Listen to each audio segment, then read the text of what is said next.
Solar setup po para sa 1 HP na aircon. So, sakto po, meron po ako ngayon. Kakakabit lang ng aking 1 HP na aircon. Split type po yon at inverter. So, advantage po ng inverter ay napakatipid po sa kuryente. Lalo na po ngayon at mga modern na, yung starting wattage niya ay talagang mababa. Hindi kagaya ng mga sinaunang aircon na sirit ka agad sa taas yung wattage niya, yung starting wattage. Ito po ay dahan-dahan lang. Lalo na po yung aking aircon, AI po yung inverter niya, full DC. Sa nakaraang video ko po, binanggit ko po kung magkano lahat itong setup ko ngayon. Yun po ay 76,500. Kaso nga lang po ay nagkulang. Meron po ako hindi na isama. Yung inverter po, ito. Itong aking Snap 24 volts, 3 kilowatt. Yung akin pong setup, ang total niya ay 76,500. Ayan. Ipa-plus po natin ngayon yung 15,000 na inverter. Yun po ang halaga nito. So at dahil meron po tayong link nito sa online shop, 15,000 po ang halaga nito ngayon. Hindi ko lang alam kung sa susunod na mga araw, linggo or buwan ay tataas yung presyo.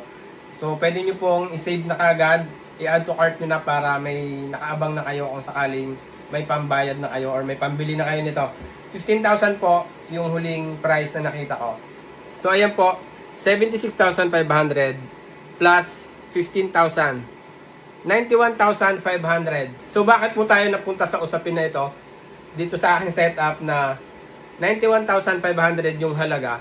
Kasi po kagabi, naiwan ko na bukas yung aking aircon. 1 HP po yon, inverter, split type po yon.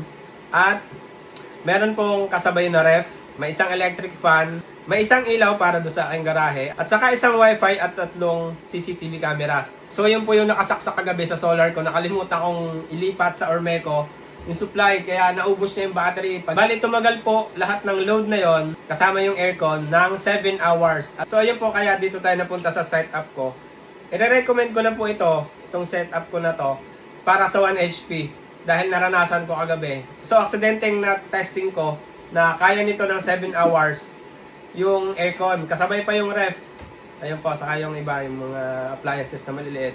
Kung stand-alone lang po yung hinahanap nyo para sa 1 HP na aircon, ay ito na po yun. So baka tumagal pa po ito ng 8 to 10 hours kapag solo lang talaga para lang dun sa aircon sa gabi. Sa araw po, wala pong problema dyan, lalo na kung magdadagdag tayo ng panel. Sa araw po, pinagsasabay ko pa yung aking 0.5 na aircon saka 1 HP. Kaso nga lang ay dadalawa yung panel ko, kaya medyo kinakapos siya. Pero kung gagawin ko yung 4, ay kaya niyang patakbuhin yung aking dalawang aircon sa araw at habang nagcha-charge pa itong aking mga batteries.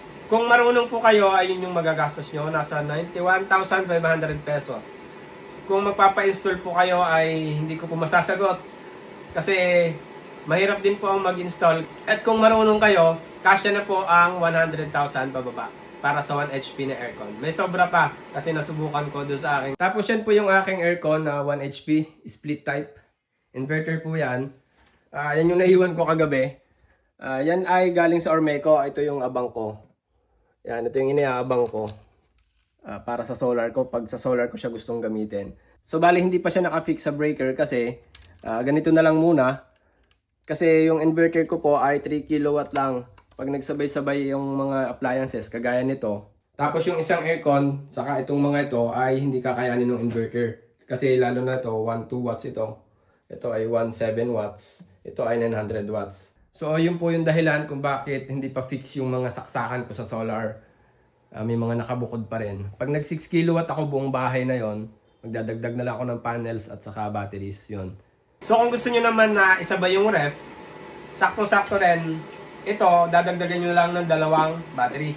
Bali, magiging 6 yung battery. Kaya na ng 7 hours nung aircon, kaya pa ng 24 hours nung refrigerator at nung mga wifi at CCTVs.